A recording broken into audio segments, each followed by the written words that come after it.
Hello there. I am back and I'm going to show you part 2 of my little Maul saber review. I'm going to show you how to take this thing apart, get at the chassis, and how the effects work. Sorry if I keep taking my glasses off and my eyes just, as soon as I start filming, they get watery. I don't know why. Anyway, so before I start in with the video, I just want to show you guys something. I just added a wrap to one of my Mira, stunt sabers, my one with the pink blade, and I've been sort of playing with all of my Saber Trio sabers all weekend long in anticipation to Saber Trio finally reopening on August 31st. I'm very excited. I have I might possibly be buying 2 of the RTS sabers if they're available. I want to hopefully get at least one. If for some reason I'm not able to get an RTS saber, then I'm definitely going to be spending some money and ordering a couple sabers from them. I can't resist. It's been too long since I've been able to order a Saber Trio saber. I haven't really, even though it looks like I have been ordering a lot, I've been ordering a lot less, kind of saving up and working extra. Just to be able to, afford a few things from those guys. It's about time. I need to add stuff to my collection. Anyway, so sorry about that aside. Now, as far as taking this thing apart, the first thing you want to do is remove the blade. The end of the blade kind of catches a little bit on the end of the chassis. I'll show you why. So removing the blade is sort of a, there's actually 2 blade retention screws. Sorry about that. There's I probably didn't even cover this on my review, but there's a blade retention screw here, and there's a blade retention screw here. And kind of like the Ultra Sabers Ray hilt, this actually is threaded similar to the pommel of the Ray hilt. And this comes off state. And you have that piece right there, which is pretty darn cool. And then this comes apart too. Sorry about the squeakies. That's really loud.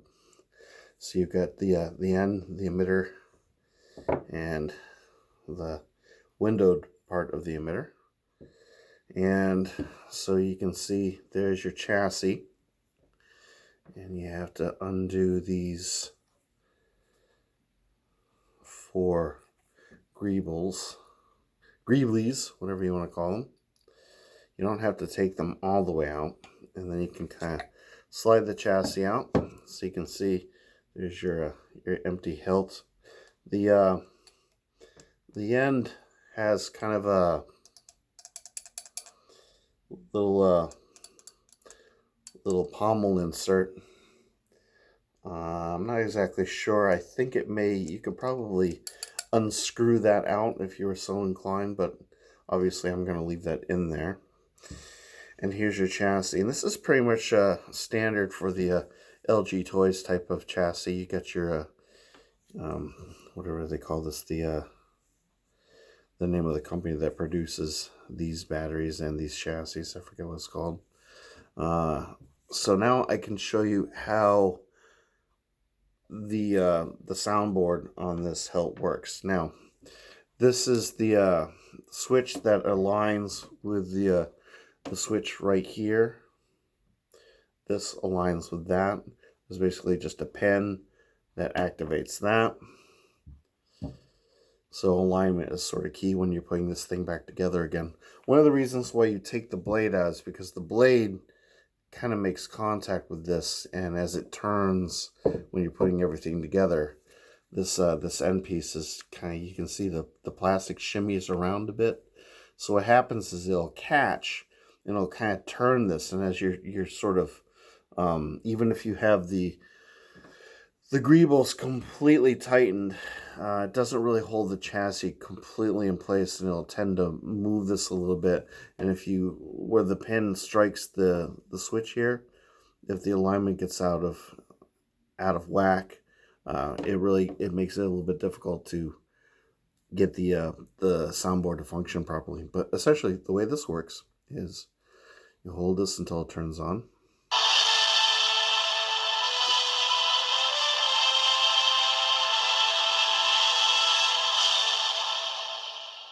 And you can see there's your recharge port right here. And the recharge port would normally be available here. But since we've got that little fake switch in there, which that could be removable, but I'm not exactly sure how to do it without damaging the hilt. And I kind of like the aesthetics of that. I don't really want the recharge port to showing. I kind of like that it's that's kind of obscured. And it's a small price to pay to have to take the saber all apart just to gain access to that. I don't really mind it. But when you hold this, when you turn the saber on, and you hold this twice, and you see the two blinks, and then you hold it,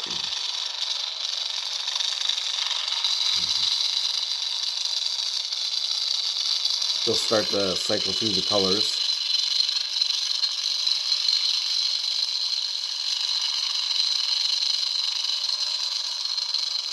I'm just going to cycle through until I get right back to red and then lock it in.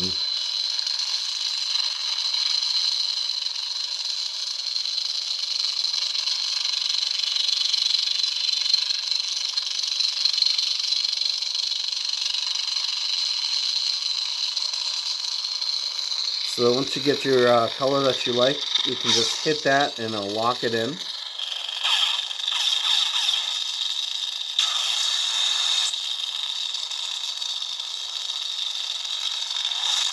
And that is how that works. Now, to change volume, it's just one pulse. It's 1 second, one pulse. Softer sound.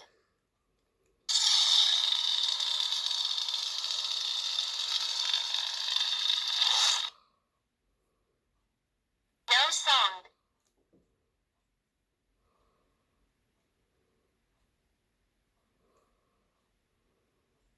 Dark sound.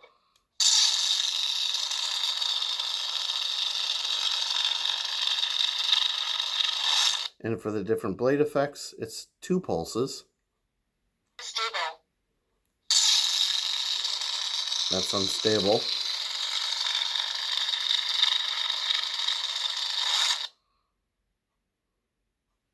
Stable.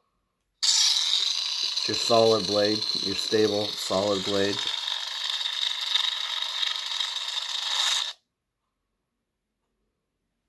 Pulse. And pulse.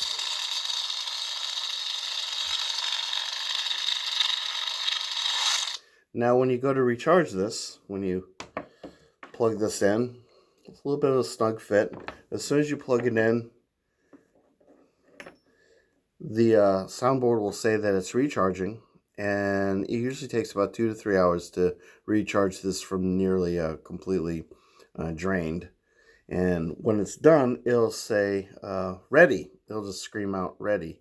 All the time that it's recharging, this will be pulsing. So naturally, you're going to have this chassis outside of the hilt while it's recharging anyway, so you can keep an eye on it. It's always recommended when you're recharging anything, you just kind of keep that within the vicinity where you're going to be, just in case anything goes weird with it. You don't want a fire to happen.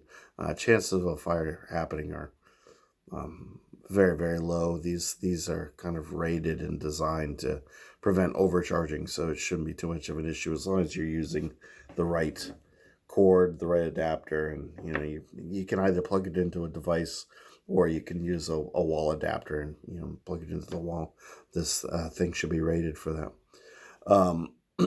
And lastly, it'll keep flashing, and then when it's completely recharged and it says ready, I believe this just turns off, and then it will no longer be recharging. Now, bear with me. I've got the dry eye. Okay, so when you're ready to insert this back into here, you just kind of, what I do is I just sort of line it up. I line up the button with the, I don't know if you can see it, the button with the button here. And I just kind of put my thumb like right here as a sort of a stopper. And I will get this in here and aligned as best I can, using my thumb to dictate how deeply that's going to go in there. And then I will tighten up at least one of the greebles and then just kind of push the button.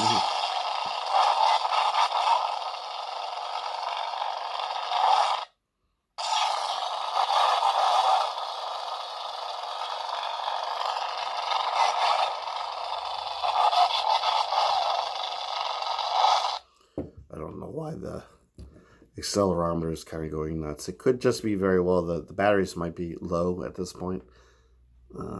So let's try that one more time. Make sure I've got it in line. It's a little bit tricky, to be sure.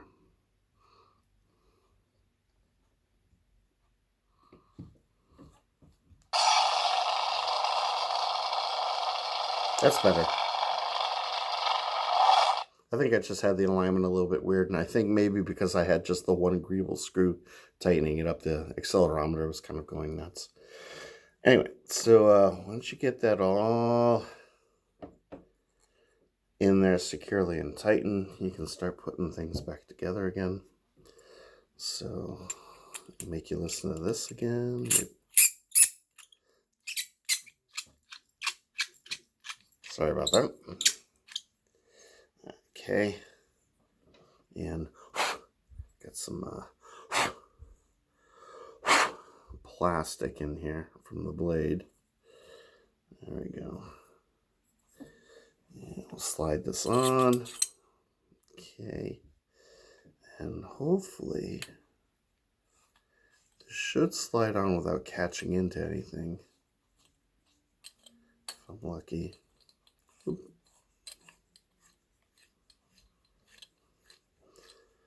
You want to do it slowly and carefully so as to not dislodge the chassis. You want the chassis to stay where it is inside the hilt.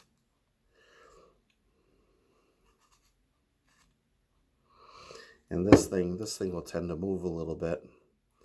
And you want to try to get the tangs to sort of be, you know, more or less equidistant to the blade retention screw. And you can give it that kind of last bit of tightening. Hopefully it'll still work. I'm hoping that nothing moved, but it may have done. Yeah. Unfortunately, the chassis will tend to move in there. And that is really kind of one of the only real flaws of this whole setup. It moved just a little bit, just enough to be annoying and to make it not work.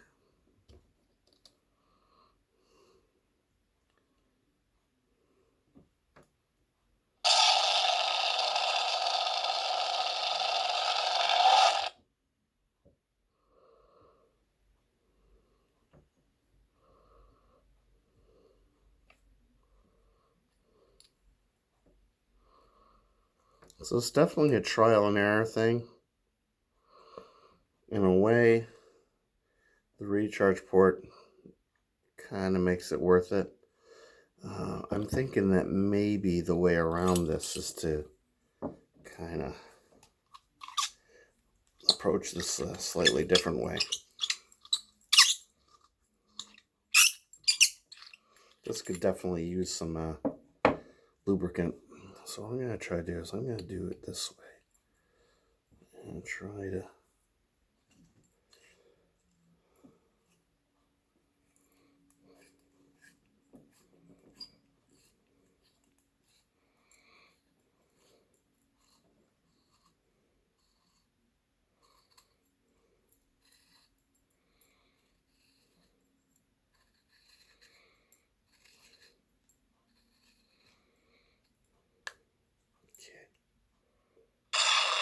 All right.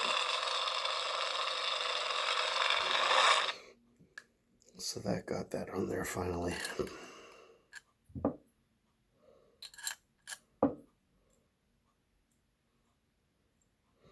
The only thing is now, in order to get the shroud piece on there, you got to get the, or not the shroud piece, whatever that thing is called. You have to get it on there. Now you have to get the blade retention screws out of the way so you can slide this on. So it's a little bit tricky. It really is.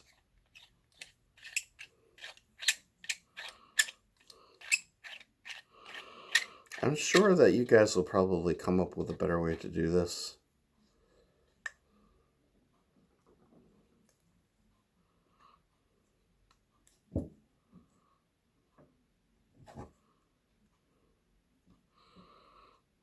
Hopefully nothing's moving.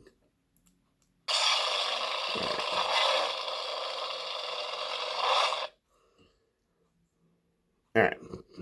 So, like I said, it's a bit tricky. And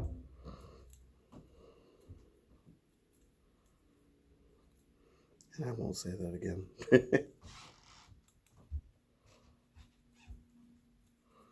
This video is turning out to be a lot longer than I thought it was going to be. Okay.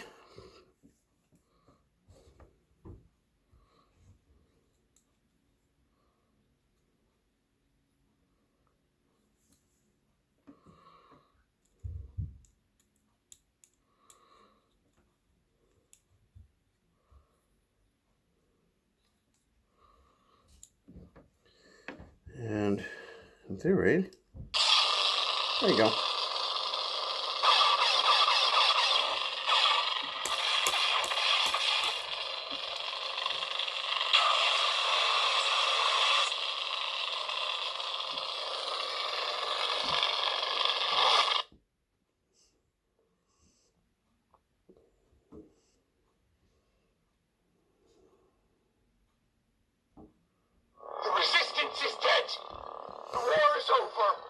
So that's how that all works. So obviously the takeaway that you can get from this is that the whole chassis system is a bit of a tricky affair. The keys are obviously lining up the buttons with the buttons out here, and just dealing with the fact that you don't have a recharge port. But I don't know if you prefer the aesthetic look of the buttons rather than a recharge port, you know, it may be worth it to you. I'm perfectly fine with it.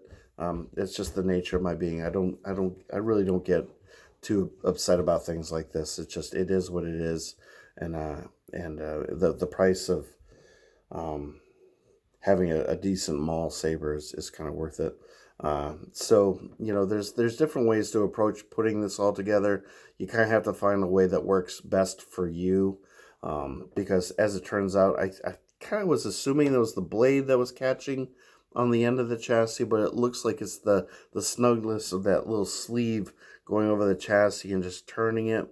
That's what kind of hooks onto that, the chassis, the plastic on the ends isn't really that, that firm. So, the plastic can like shimmy a little bit and get hooked, and that's what causes it to turn.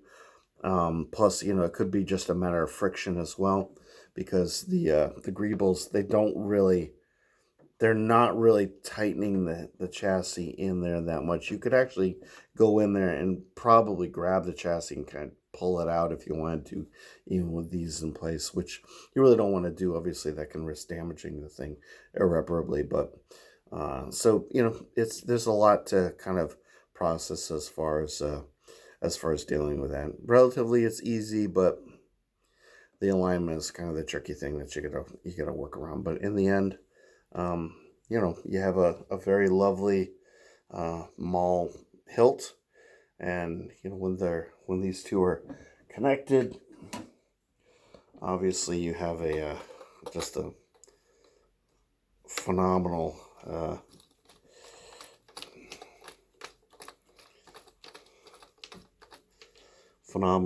saber staff, And you can display it like this, and even if you just use it as a display piece, I think this is going to be kind of really impressive to most people. So anyway, there you go. That's the Maul double-bladed saber staff, and this one came from Custom Dark Sabers. And I hope you found this video to be useful. And yeah, please subscribe. As I said in my previous video, that's going to be a big help in me getting to 1,000 subscribers. And then it's onward and upward from there. And I appreciate you watching. Please like or dislike, comment if you have any questions, and I'll catch you guys next time. May the force be with you, and I will talk to you later. Have a good night. Bye.